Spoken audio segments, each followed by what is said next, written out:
morning and welcome to a slightly belated March favourites video. Welcome.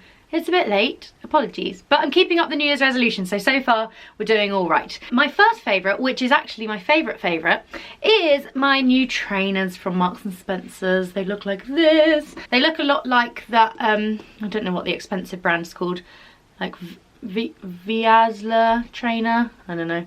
They look like those, but I got these from Marks and Spencer's. Can't remember how much they were, but I absolutely love them.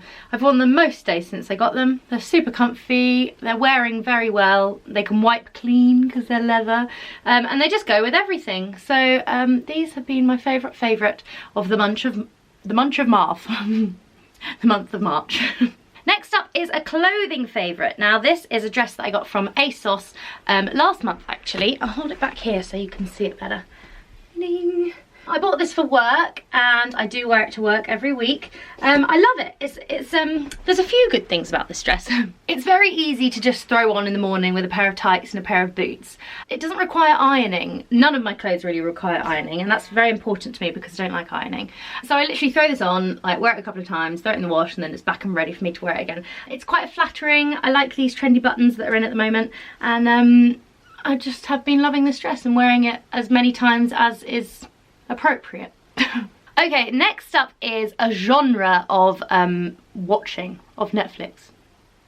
I've been watching a lot of true crime on Netflix and I absolutely love it. I've always loved kind of like crime documentaries and like psychological criminology and like watching court cases and stuff. I've always loved stuff like that. So I've watched a few things in particular. I'm going to read them because I can't remember them off the top of my head. Abducted in Plain Sight. Oh my god.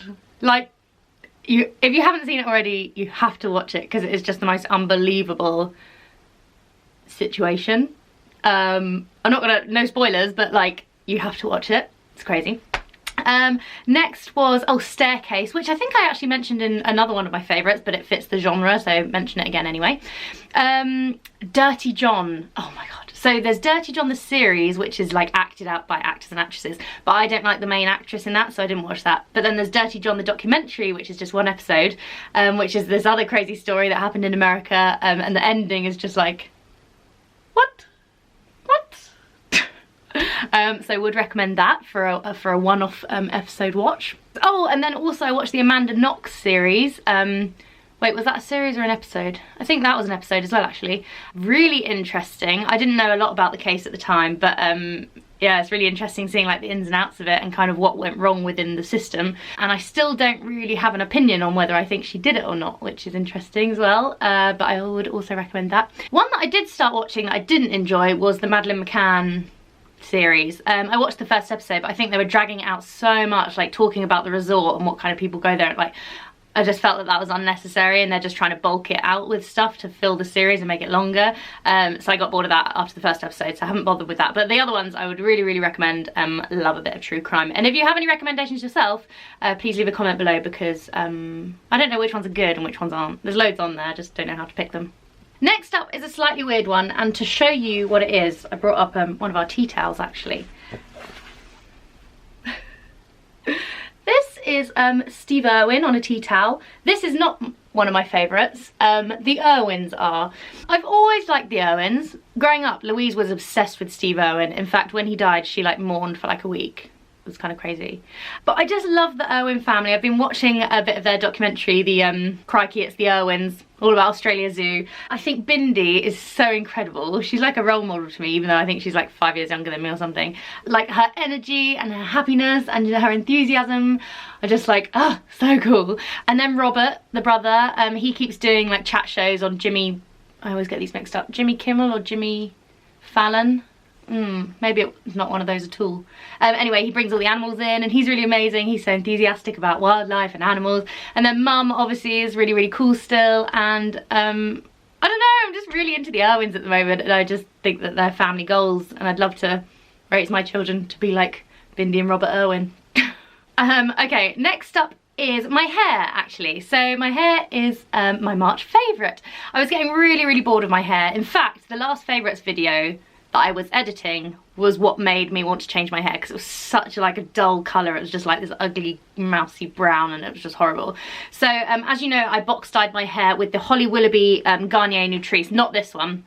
It was the 10.01 Holly Willoughby one, and it went quite yellow, and I used about 8 different purple shampoos, which did help, but I was like, actually, let's try a lighter, whiter shade. So Mum and I did this one last night actually, so I guess it's cheating because it's now April, but I'll include it in this video anyway. This is the 10.1 Garnier Nutrice Creme, and this is called Ice Blonde, and I think it's worked really, really well. I'm really liking this colour, and I think the plan is that every 4 weeks I'm going to top it up with this one so that I'm staying nice and bright, and yeah, I'm just enjoying my hair. And then connected to that is my favourite purple shampoo. So as I mentioned, I used about 8 different ones trying to work out which ones work the best. However, I found that this L'Oreal Colorista Silver shampoo was the best one, and I knew this was going to be the most effective one when it stained Elliot's mum's shower mat.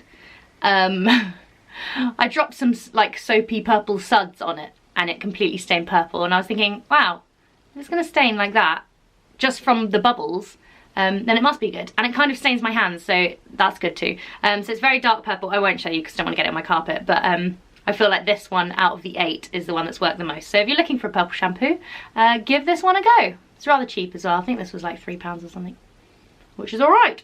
Going from my hair to my skin, for some reason over this month I've been getting really spotty. My skin's been horrible. It feels like orange peel. So I thought I'd kind of get some skincare and see if that helps. So I bought this Nivea Daily Essentials 24-hour moisture boost and refresh.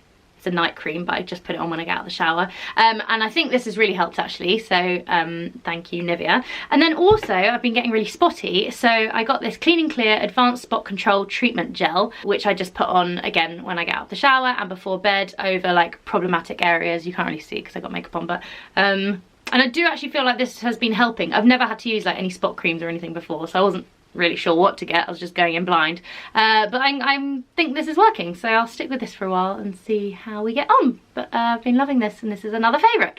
Okay, next favourite. So in last month I featured Billie Eilish in my February favourites. I just thought she was really cool, like wanted to be like her. I like the way she dresses, I like her hair, I like her style, just like everything about her really. And this month she released, well in March she released her new album, and on that album is a song called Bad Guy, which I'm sure everybody has heard by now, but since like the first opening like beat, the first time I ever heard it, I was like, this is going in my favourites. I knew immediately, I was like, that song is right up my street. I absolutely love it. I love the video, I love the song, haven't stopped playing it. I just love it, and I can't get enough of Bad Guy. And then an update on books. So last time I filmed, I was reading A Man Called Ove, which I absolutely loved. I would recommend it. I then started reading Vox, which is what Craig got me for my birthday. This was a really interesting storyline, like crazy. Like really intrigued. Even when I read the blurb, I was like, ooh, yeah, that's up my street. Honestly, if you'd given me 100 guesses of what was going to happen, I would have never have guessed the outcome of this book. So yeah, interesting. I would recommend this one, and it's got a cool spine look. Ooh. And then the other day I moved on to Tangerine, which is another book that Craig got me for my birthday. I'm really enjoying this. It's set in Tangier in Morocco, and something that I've like really noticed is that the author is very good at describing like the area and the environment and the surroundings, like Morocco being like really hot and all the smells and like the humidity and the colours. So when I read this, it's very like immersive. I do feel like I definitely like got a good picture in my mind of where it is. That's what I'm reading at the moment. Enjoying that as well, but I'm not very far in, as you can see. So that is it for my March favourites. Thank you so much for watching, and I'll see you next month for an April favourites. Goodbye!